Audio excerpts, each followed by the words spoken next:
और देश को कैसे चलना चाहिए। कैसे लोग नेता आते हैं वोट मांगने के लिए पैर पे गिरते हैं, माई चाची कहते हैं, भैया बाबू कहते हैं, और जब चुनाव हो जाता है लोग अपना चुनाव जीत जाते हैं तो फिर लोगों को लोग पहचानना या उनसे बात करना भी जरूरी नहीं समझते।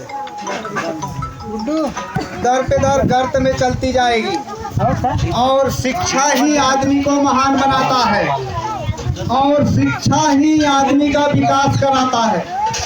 शिक्षा नहीं है तो कुछ भी नहीं है। आपके पास बहुत संप्रदाय हो, संपत्तियां हो, लेकिन शिक्षा जो है उससे भी बड़ा होता है। तो आज हमारे यहाँ दो तरह की शिक्षा चल रही है जिसको हम दोगली नीति कहते हैं और हम दोगली नीति का विरोध करते हैं। मुझे माननीय जी राम नगीना राजभर जो राष्ट्रीय अध्यक्ष हैं, इस पार्टी के जनक हैं, भारतीय समाज शक्ति पार्टी के निर्माता हैं और संस्थापक हैं, इन्होंने मुझे प्रदेश अध्यक्ष की जिम्मेदारी दी है और मैं अपनी माताओं, बहनों, भाइयों, नौजवान साथियों और किसानों और विद्यार्थियों से एक प्रश्न करूंगा। जवाब भी मैं जनता से ही चाहता हूं क्योंकि जनता ही वोट देती है और जनता ही सरकार बनाती है। आज केंद्र में और राज्य में जो सरकारें चल रही हैं उसको आप लोग ने ही वोट दे करके सत्ता में पहुंचाई है, जिसको कि आप लोग सोचती हैं कि आज भाजपा की सरकार है, मोदी है, योगी जी हैं, तो कुछ लोग कहते हैं कि सरकार बहुत अच्छा काम करती है जिनका पेट भरता है, और कुछ लोग कहते हैं कि नहीं सरकार अच्छी नहीं है जिनका पेट नहीं भरता है। तो मैं 1947 ईस्वी से जब से देश आजाद हुआ था तो देश आजाद कराने में बहुत लोगों का जो है गर्दन कट गया, खूनों की बलि चढ़ाई गई। 1857 में खूनों की क्रांति हुई थी, खाली खूनों से लथपथ क्रांतियां रही। तो क्रांतियां क्यों रही 1857 में? खूनों की क्रांति देश को आजाद कराने के लिए। देश हमारा 600 वर्ष जो है 600 पहले मुगल आए, फिर इसके बाद मुगलों का गुलाम, राजाओं का गुलाम, अंग्रेजों का गुलाम और आज भी गुलाम है। आज भी देश आजाद नहीं है। शिक्षा स्तर से गुलाम है, आर्थिक स्तर से गुलाम है। आज भी आप हम सब लोग मजदूर बने हुए हैं। 1947 में आजादी हुई, हमारे पूर्वज कोई फांसी पे झूल गया, कोई घोड़ों से कुचल दिया गया, लेकिन इसके बाद भी हमें पूर्णतः आजादी नहीं मिली। आज भी हम गुलाम हैं, आज भी हम कई क्षेत्रों में पीछे हैं। हम शिक्षा स्तर में पीछे हैं, हम अचल संपत्ति में पीछे हैं, हम अगर खोजें कि कोई अच्छा लीडर मिल जाए तो राजनीति में भी पीछे हैं, और हम जो है नौकरी में भी पीछे हैं। तो हम हर क्षेत्र में पीछे हैं। हम ही लोग देश के निर्माता हैं, हम ही सड़क बनाते हैं, हम ही बिजली की खंभा गाड़ते हैं, हम ही मकान बनाते हैं, हम ही बड़ी बड़ी फैक्ट्रियों में जाके 12 घंटे 24 घंटे काम करते हैं, और हमारी माताएं बहनें धान रोपती हैं, गेहूं काटती हैं, अरहर काटती हैं। सारा काम हम ही लोग करना जानते हैं, लेकिन हम ही लोग भूखे सो जाते हैं। यानी देश का जो निर्माता है वही भूखे सो जा रहा है, वही गरीब के पंक्ति में है। और जो इस मंगलर है, गांजा बेचवाता, हेरोइन बेचवाता या अफीम बेचवाता है, असलहा का तस्करी करता है, उसे लोग कहते हैं कि बड़मनई है। उन्हें सब कई भैया प्रणाम, लेकिन हमारे चाचा जी बैठे हैं, वो बहुत ही संत वाणी हो, सही नपा तुला बात करते हो, उन्हें प्रणाम करने वाला कोई व्यक्ति नहीं मिलेगा। मैंने लखनऊ के दारुल सभा में मीटिंग कर रहा था, आदित्य योगी नाथ जी से सोशल मीडिया के माध्यम से पूछा कि योगी जी आप बताओ, एक ट्रक गांजा अगर मिल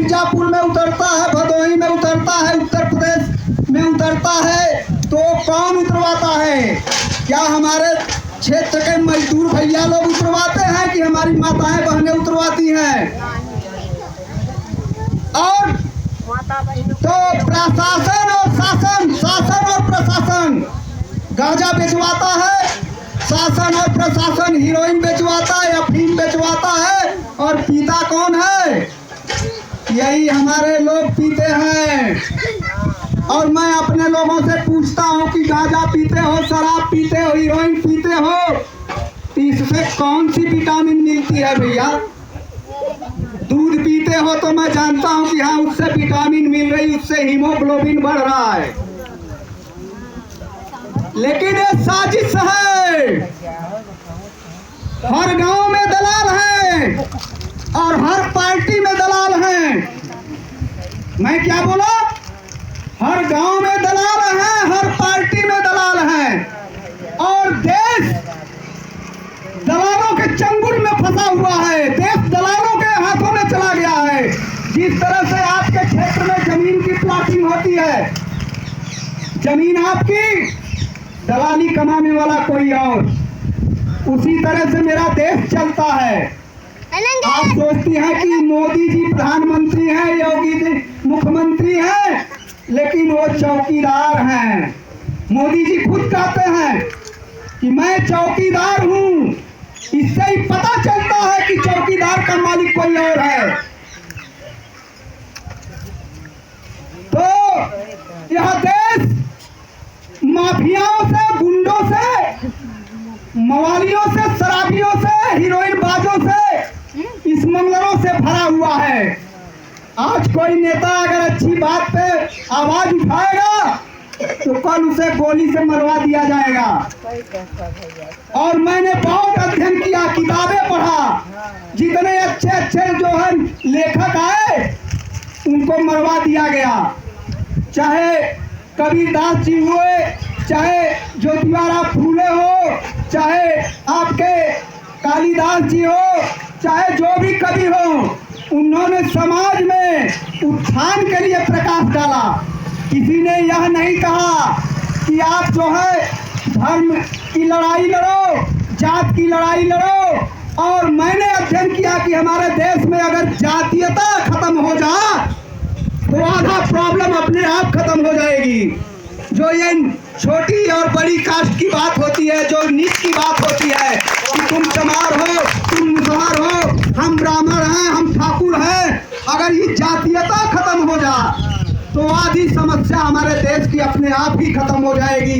जिन लोगों को नफरत होता है कि अरे इनको तो इनके साड़ी से बदबू आ रही है, इनको सीट पे नहीं बैठने दिया जाएगा, हम तो सेंट मार के चलते हैं, तो ये सब चीजें जो है जातीयता के वजह से फैला हुआ है। जिस दिन जातीयता खत्म होगी उस दिन आधा डेवलपमेंट अपने आप नजर आने लगेगा पब्लिक को।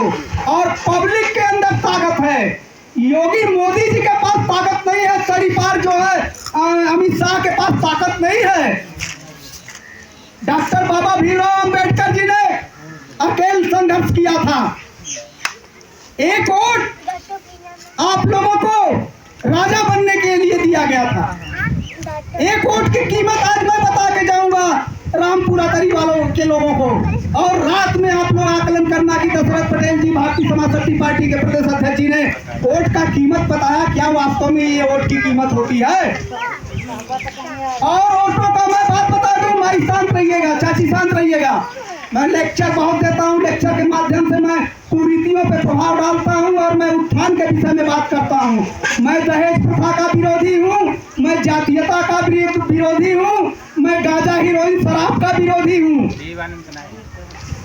मैं शिक्षा को महत्व देता हूं, भाईचारा को महत्व देता हूं, मैं मंदिर मस्जिद को महत्व नहीं देता। अयोध्या में सोने की लंका अगर बन जाए, अयोध्या में राम की सोने की मूर्ति से बन जाए अयोध्या राम, तो क्या आप लोगों के बच्चे का पेट भरेगा? क्या आपके बच्चे शिक्षित हो जाएंगे? तो जितना ही मंदिरों का निर्माण होगा उतना ही भिखारी पैदा होंगे, और जितना ही स्कूल का निर्माण होगा उतना ही वैज्ञानिक पैदा होंगे। तो आप लोगों को मैं आज वोट का अधिकार बताऊंगा। हम चट्टी चौराहे पे खड़े होकर सुनते हैं कि यार भाजपा सरकार ऐसे कर रही है। मैं कहता हूं कि भाजपा को लाया किसने? वोट तो आपके पास था। मैंने सोशलॉजी में पढ़ा, सोशल साइंस में पढ़ा कि राष्ट्रपति हो चाहे प्रधानमंत्री हो चाहे मुख्यमंत्री हो, अगर यह तीनों लोग जनता के हक में, जनता के उत्थान में, जनता के विकास में काम नहीं करते हैं तो इनको शांतिपूर्ण आंदोलन करके तीनों लोगों को गिराया जा सकता है, क्योंकि वह जनता के द्वारा चुने जाते हैं। तो डॉक्टर बाबा भीमराव अंबेडकर जी ने यह संविधान बनाया। देश संविधान के तहत चलना चाहिए। देश मनुस्मृति के तहत नहीं चलेगा। देश में हमारी माताएं बहनें आज भी गुलामी करती हैं। हमारा भैया बीटेक कर लिया, बीटीसी कर लिया, बी फार्मा कर लिया, डी फार्मा कर लिया, नौकरी नहीं मिली तो नौकरी कौन देगा? क्या रामपुर अतरी की जनता देगी? 1 करोड़ नौकरियां खाली हैं केंद्र सरकार के पास। 1 करोड़ नौकरियां खाली है केंद्र सरकार के पास, लेकिन केंद्र सरकार आप लोगों को नौकरी नहीं दे रही है, छीन छीन कर नौकरी दे रही है। यही बीएचयू में ओबीसीओ का प्रोफेसर की सीट बहुत खाली थी, लेकिन एक भी ओबीसी वहां भरा नहीं गया। तो आप लोगों को समझना होगा कि पटेल जी ने जो आज बातें बताई वो वास्तव में अच्छे टॉप ग्रेड के लीडर जो करोड़ों का मंच लगाते हैं वो तो जुमलेबाज हैं। मोदी जी ने कहा था कि हर साल 2 करोड़ नौकरी देंगे, ब्लैक मनी वापस लाएंगे और प्रत्येक लोगों के खाते में 15 लाख रुपया भेजेंगे। तो ये जुमलेबाजों की सरकार है। आप लोगों को समझना है कि मैंने कहा कि हर जगह दलाल है। जब चुनाव आ जाएगा तो दलाल आप लोगों के यहाँ लेकर के शराब, मुर्गा, साड़ी, पैसा दौड़ने लगते हैं। और आप लोग माताएं, मैं बता दूं, सूरत की 90 रुपए की साड़ी आप लोगों को शाम को थमा दी जाती है और आप माताओं सोचती है कि यार मुझे तो फलाने साड़ी दिए ना, का नोट हमने पूछ के जाके वो नहीं के करे के हो। भैया लोग सोचें, दूध सीसी फलनवा दिया है ना, उसी को पूछ के जाके वोट मारना है। मुझे बड़ी शर्म आती है, मुझे शर्म इस बात की आती है कि पोस्ट ग्रेजुएट किए हो आप लोग, इसके बाद भी 10 लोगों को समझा नहीं पाते। क्या डॉक्टर बाबा भीमराव अंबेडकर जी यहाँ चित्र में लगे हुए हैं जो है वो इसीलिए वोट का अधिकार दिए थे कि तुम लोग अपनी औकात दिखा दो। शराब की शीशी पर, मुर्गा पे, अनाज पे और साड़ी पे। वह व्यक्ति 1947 में अकेले संघर्ष करके आप लोगों को वोट का अधिकार दिया कि आप लोग